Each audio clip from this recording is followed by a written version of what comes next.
దరిద్రాలన్నీ కేరళలోనే ఎందుకు మొదలవుతున్నాయి? ఘోరమైన డిజాస్టర్లు వచ్చినా కూడా మొదట కేరళ రాష్ట్రంలోనే వస్తుంది. ఏదైనా కొత్త వైరస్ వస్తే కూడా కేరళనే ముందు వస్తుంది. ఎందుకు ఇలా అంటే వీళ్ళు చేసుకున్న పాపం అలాంటిది. ఆ పాపాలు ఏంటి, ఆ చిట్టా ఏంటో నేను ఒక 2-3 నిమిషాల్లో చెప్పేస్తాను. ఇది తెలుసుకోవడం వల్ల మీకు కూడా ప్లస్ పాయింట్ ఉంది. ఇలాంటి పాపాలు మన ఆంధ్ర, తెలంగాణ రాష్ట్రాల్లో చేయకుండా ఉంటే మనం కూడా పచ్చగా ఉంటాం. కేరళ రాష్ట్రంలాగా జరగకుండా.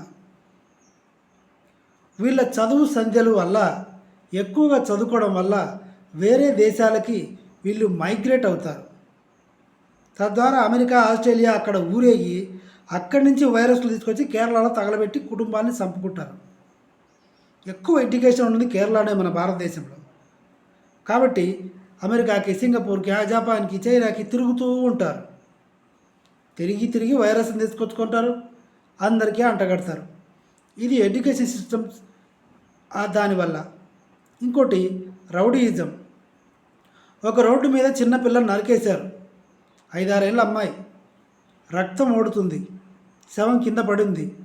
ఆమెను దాటుకుంటూ, ఆ పిల్లని దాటుకుంటూ వెళ్ళి ఒకడు, వాడి షాప్ ఏదో ఉంటుంది, కిరాణా షాపో టీ షాపో ఉంటుంది, ఆ షాప్ ఓపెన్ చేసి వాడి బిజినెస్ వాడు చేసుకుంటాడు. ఆ కిరాణా సరుకులు కొనడానికి వచ్చే వాళ్ళు కూడా ఆ శవాన్ని దాటుకుంటూ వెళ్ళి కిరాణా సరుకులు తీసుకొని వెళ్ళిపోతారు తప్ప ఎవరు యాక్షన్ తీసుకోరు. ఆ పాపనో బాబునో మర్డర్ చేసేటప్పుడు ఎవరైనా అడ్డం వస్తే కూడా ఆ 2 వ్యక్తులు కలిసి వీడిని చంపుతారు. ఇది రౌడీయిజం. కరోనా వచ్చినప్పుడు ఒక దరిద్రం జరిగింది. మెయిన్ ఇదే. ఒక ఏనుగు కడుపుతో ఉంది, గర్భంతో ఉంది. దానికి కొంతమంది అబ్బాయిలు అల్లరి చేసి దాన్ని ఏడిపించి బాధ పెట్టి ఒక పైనాపిల్ పండులో దాంట్లో మందు, బాంబు పెట్టి క్రాకర్స్కి సంబంధించిన మందు పెట్టేసి ఇచ్చారు. అది పైనాపిల్ అనుకొని తినేసింది.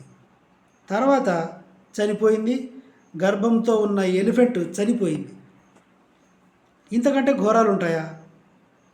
కుక్కలు, కోతులు, ఇంకా ఎలాంటిదైనా సరే వాళ్ళకు మనసుకు నచ్చింది ఎంజాయ్మెంట్ చేయాలి అనుకుంటే వాళ్ళు ఎంజాయ్ చేస్తారు. అవతల వ్యక్తికి నొప్పి ఉన్నా పర్లేదు. ఆ ఏనుగును చిత్రహింసలు అనుభవించి చనిపోయింది. అది సాక్షాత్తు లక్ష్మీదేవి అవతారం. నరకం అనుభవించి చనిపోయింది. ఈ పాపం ఎక్కడికి పోతుంది? ఈ కర్మ ఎలా వదిలిపోతుంది? మీరు చూసుకుంటే ఈ ఏనుగుకి ఎక్కడైతే వాళ్ళు పైనాపిల్లో బాంబు పెట్టి చంపేశారో ఆ ఊరు 6 కిలోమీటర్లు నీళ్ళలో కొట్టుకుపోయింది. అందుకే ధర్మం ఎప్పుడూ ఓడిపోదు, కర్మ ఎవరిని వదిలిపెట్టదు. ఇంకా కొన్ని ప్రాంతాల్లో అయితే ఆ దరిద్రాలు చెప్పడానికి చాలా జుగుప్సగా ఉంటాయి. అయినా సరే 1-2 చెప్తాను.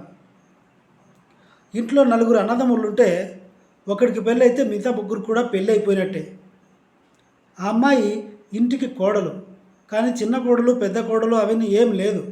మిగతా 3కి కూడా ఆమె భార్యలాగా ఉండాల్సిందే. ఇది నిజమో కాదో తెలియదు, నాకు కూడా క్లారిటీ లేదు. నేను కూడా ఎవరు చెప్తేనే విన్నాను. ఇంతటి ఘోరాలు జరుగుతాయి కాబట్టే కేరళలో చదువుకుంటారు, కానీ లాభం లేదు. పద్ధతులు ఉంటాయి, కానీ సుఖం లేదు.